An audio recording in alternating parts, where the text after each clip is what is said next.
Today, Baba talks about how we have come very far away from our original culture because of bad company. And you see, what was the culture of Bharat? Of course, we did not recognize and remember the golden aged culture. But even in Kali Yuga, even 1,000 years back, 1,500 years back, it was a very elevated culture in Bharat. And it was inside out. So the culture in Bharat was you operate inside out.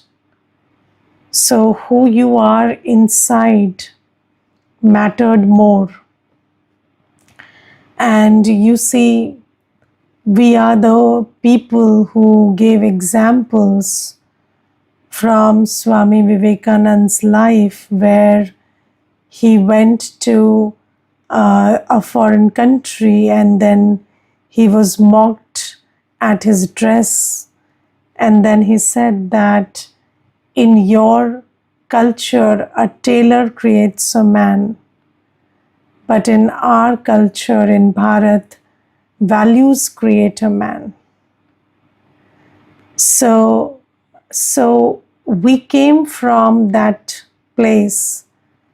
But now, because of, so much influence of other countries and cultures, and because of globalization and we coming in contact with, the foreign culture, we have also become very diluted in our original culture. And if you look at the trends these days, it is just the opposite of what it used to be. And if today I ask you, who creates a personality today, the tailor or values? So even in Bharat, the tailor is creating the personality. So, we are depending on our identity from what we wear, how we style our hair and nails, and whether what makeup we apply, and how many cosmetic surgeries one has had, and then which car you have. And so these things have become an indicator of how well established you are, or who you are, especially if you say who you are. So this is where we have come. But this is not our originality. And then when Shiv Baba comes, so even in history, we knew that we were not like this. And then when we come to Gyan, we understand from Baba, who is the knower of the three aspects of time. And then Baba tells us that we children, we were in Satyug, where, we were so elevated that nature found, nature thought that serving us is a good idea. So we did not even run after nature. We did not have to run after material comforts and things, but nature was very happy to serve us, and nature gave us everything abundantly because the soul was so elevated. And look at these days, the value of the soul is determined by how much money you spend on styling your hair. And I remember there was this one brother, and when he came into Gyan, he said, I would stop coloring my hair. And he used to color his hair before that. And then he said, no, Didi, it's, why should I pay money coloring my hair, or why should I, because now my body, mind, and wealth is for Baba. And then just because he stopped coloring his hair, every time he went to office, everybody would just make a comment on his hair. And then everybody would say, you're looking very aged, and yesterday you were looking young, and now you're looking aged because of this hair. And because he was new in Gyan, and he did not have the strength, because we all come from a body conscious world, and we are definitely not soul conscious and powerful. So after some time, these comments started having a toll on him. And then one day he came to class and he had colored his hair. And then I, of course, didn't ask him anything, because it's everybody's choice, and it depends on how much you make effort and how much you're able to handle all that backlash that comes when you choose purity and choose to follow Baba's Srimad. So, of course, I didn't ask him why he did that, because there's no why. But then after some time, he just said, it was just too much for me, Didi, to handle. So I said, it's okay. Nobody asked you to stop it in the first place. You made a choice. It's okay. You didn't have the strength. But you have to realize that, in a body conscious world, even we are very body conscious. So it's not just that the world is body conscious, but we have come very distant from our soul conscious self. And that's why, these things matter so much. What you wear, now let's say you don't wear what everybody's wearing. Then what happens? They judge you. So what? So if somebody is judging you for your hair, your makeup, your dress, your car, so it's your problem is not that they are judging you. Your problem is that you are not able to handle it, because you are not grounded in soul consciousness, and you do not have this firm faith that this judgment is coming from a body conscious place, and I do not have to think about it. So, that discernment is not there, that the soul is not powerful enough to discern and win over all the thoughts and feelings that emerge when somebody judges you. And I remember when I came into Gyan, there was one comment I would listen to very repeatedly. And that comment was, you people are now very different. And then, you are not, so you do not belong to the normal world. And, everybody would say that, we are normal people, and then you people are not normal, and then you people are different, and then somebody once, so I didn't mind it, because it's okay. Not being normal is great, right? What's the problem with not being normal? So then somebody said that if somebody says that you are not normal, then they mean that you are abnormal. So I said, no, they mean we are great.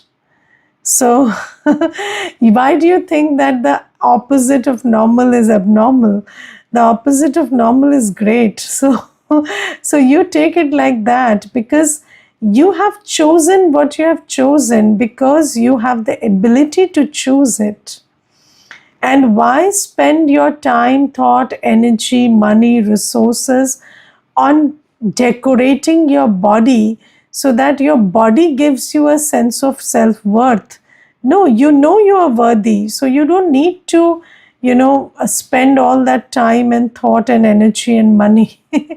And you can just use it for Baba's seva. And if you see, all the people who have made it big in the world, they have chosen uniforms. So if you see, there is, if you see Mark Zuckerberg, or you see Steve Jobs, or you see, some very famous people, you will see them you will see them in the same costume every day, same dress, like a uniform. And in psychology, we say, we use a term which is called decision fatigue.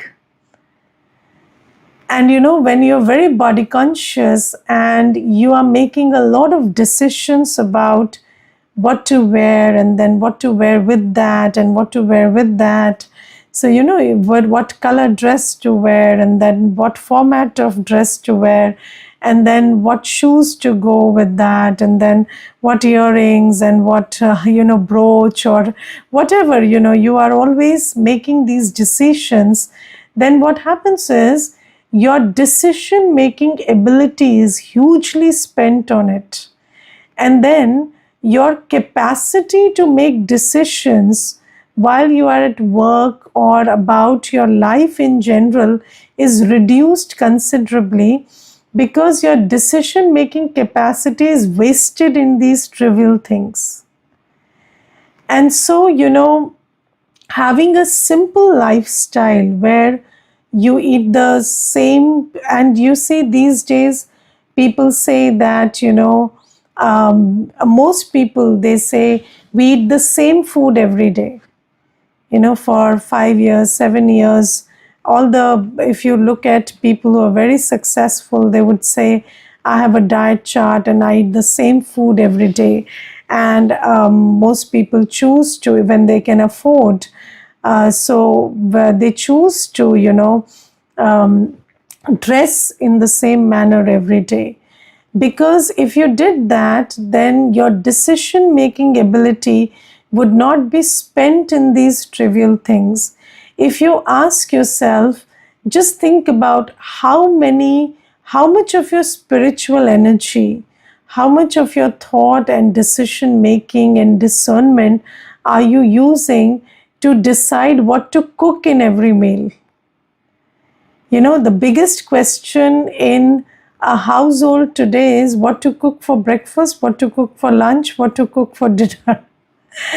And you see, today we are feeling like this, feeling like eating like this, and feeling like, celebrating like this. And then so much thought goes into, making decisions about what to cook and what to eat. And if you just simplified your food, if you had a chart that for 7 days you would cook this every day, let's say for 7 days you have 7 different menu, and then you're cooking those things, Saturday you cook this, Sunday you cook this, and Monday you cook this. If you just made a chart out of that, it would be so simple. So these are very simple methods to just simplify your life. And when your life is simple, and for us, you see, since we wear a white dress every day, white sari every day, even if I close my eyes and pick one from the cupboard, it would be the same. So no thought goes into, what to wear, or how to style your hair. Our hair is styled in the same way every day. So, we don't even need to use a mirror for that. It's just, you can tie it with your hand, and it's that simple. So Baba says that, we have come from very distant away from the culture we had. And Baba says, now I'm going back, I'm taking you back to being simple. Because you see, in Satyug, we won't be simple. In Satyug, we would adorn ourselves with a lot of jewelry and a lot of stuff. But then Baba says that, when you have gone into negative, so if you have a spectrum where there is negative and zero and positive, so you cannot go from negative to positive immediately. You have to go to zero. So Baba says, right now also we are dressing up and doing stuff, but we are doing it very body consciously. And we cannot do all of that soul consciously. So, it is a good idea that there are jewels and there is a lot of material stuff in the world, and even nature would be very happy if you wore it. So that is fine, but Baba says right now you are deriving your identity from it, you are deriving your worth from it, you're doing it very body consciously, and then it is making you happy and sad, and it is taking you on a swing of ego and insult. So come out of all of that and just become very simple. And Baba says, I ask you to choose the middle path. So Baba doesn't ask us to wear torn clothes or, our path is not the path of an ascetic. Our path is a middle path. So, wear clean, simple, clothes that are not very high priced, but not, very torn or anything. So, something that is clean and comfortable and simple, just wear that, so that it doesn't engage your buddhi, it doesn't engage your mental capacity, it doesn't draw your attention towards it. So have you seen that if you use something which is very costly, you wear it, or these days, phones and all your buddhi is there, on the phone, on the dress. You wear a dress which is very costly, then what happens? You are always watching the dress. It shouldn't, so nothing should happen to it, or it should be, very in order and everything. And you are always thinking about the dress. So if you are doing that at this time, or people wear jewelry and diamonds and platinum and whatnot, and all of that is engaging your buddhi. And in Sangam Yoga, your buddhi is your biggest asset. So Baba says your buddhi has to be used to remember Baba now.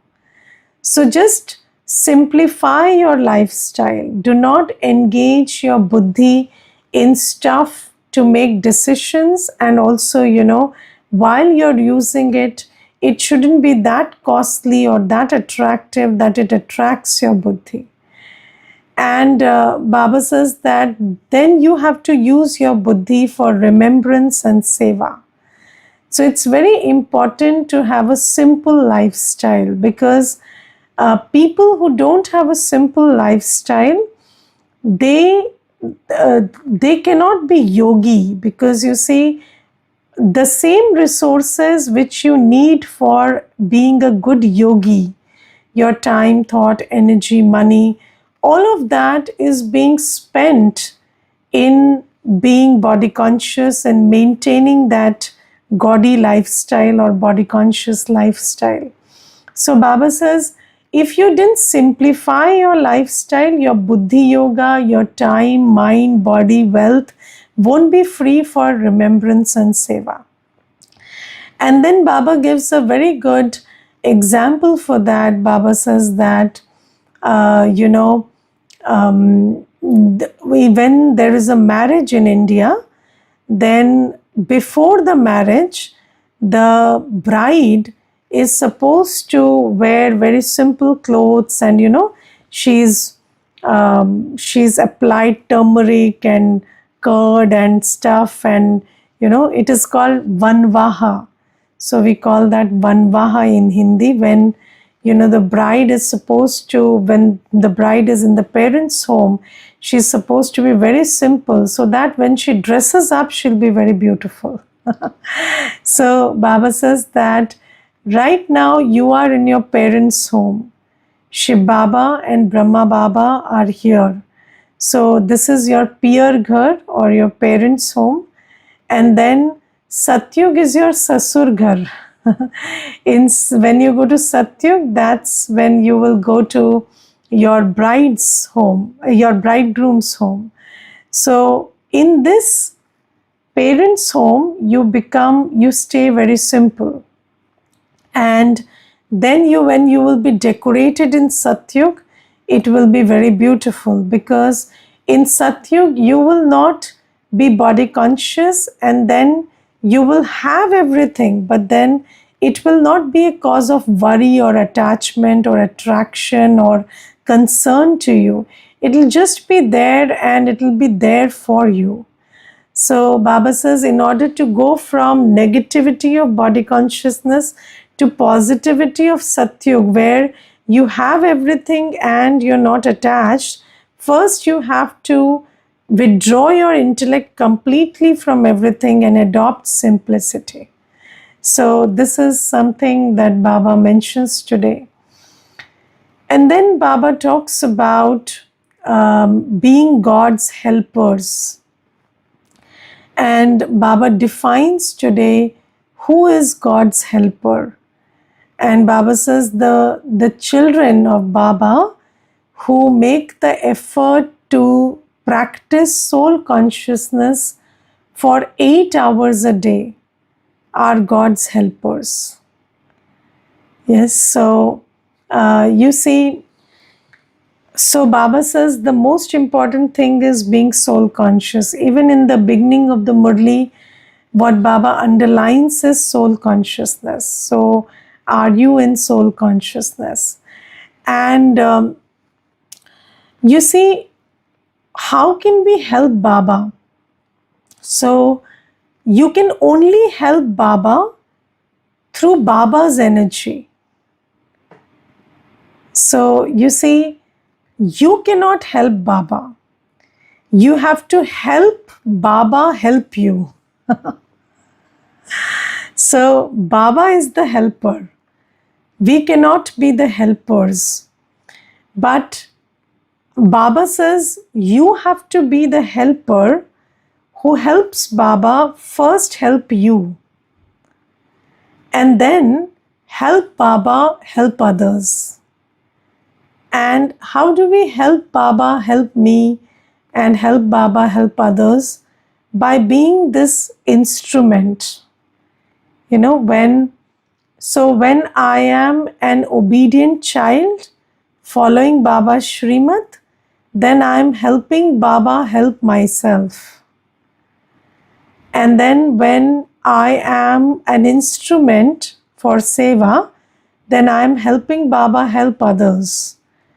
But Baba says that since I am akarta abhokta, so my quality is I don't do anything directly, and because if I did anything directly, I would get the benefit of it. So I need you to do the work. You to help me help you first. So Baba says, when you are soul conscious, then you see it's very interesting. So there is a very good definition of ego. And ego is the opposite of soul consciousness. And ego is called edging God out. Ego is edging God out. So when we are body conscious, then we do not allow Baba to do his work. And when I am soul conscious, then I am not interfering in Baba's work.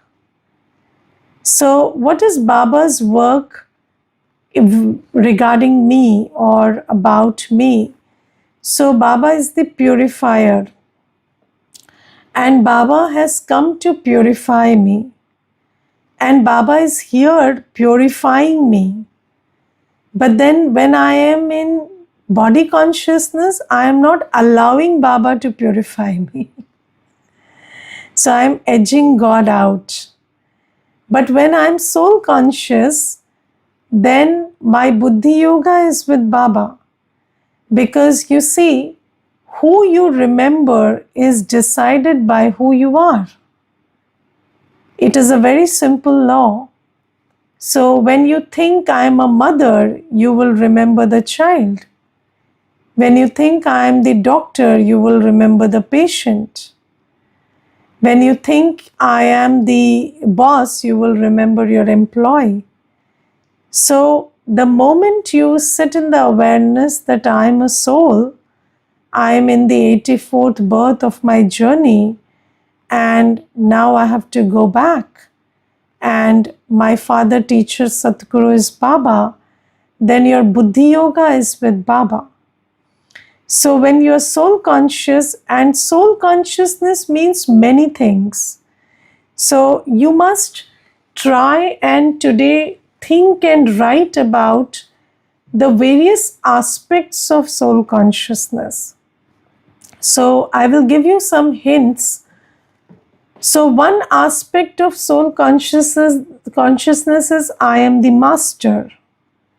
I am the master of the body, the organs. Second aspect of soul consciousness is I am virtuous, or at least I am peaceful. So my original religion is peace, and it is absolutely possible for me to detach my awareness from the external world and sit in peace. Third aspect of soul consciousness is I am an actor, and I am using the body to play my part as I understand my part. So I am an actor using the body to do stuff which I think is important to do. And then fourth, not just the body, but also the mind, intellect, and sanskars. Then fourth aspect of soul consciousness is I am a soul which has a part of 84 births recorded in myself, and now that part is come to an end, and now I have to go back. So I remember my cycle, and I remember that this is the time to go back and to get ready for the new world. And then the fifth aspect of soul consciousness is that mine is just one Shiv Baba and none other. So Baba says that, who you are decides who you belong to. And then you can have other aspects also, like which is my home, or what is my original quality in Satyug. So my original quality in Satyug is purity, love, peace. So all these aspects, when you bring into your awareness that this body is nothing, this is just an input-output device. So just take an example. So when you eat something, who says this is sour, this is sweet, this is bitter? It is the soul. According to the sanskar, who says this is inedible and this is edible?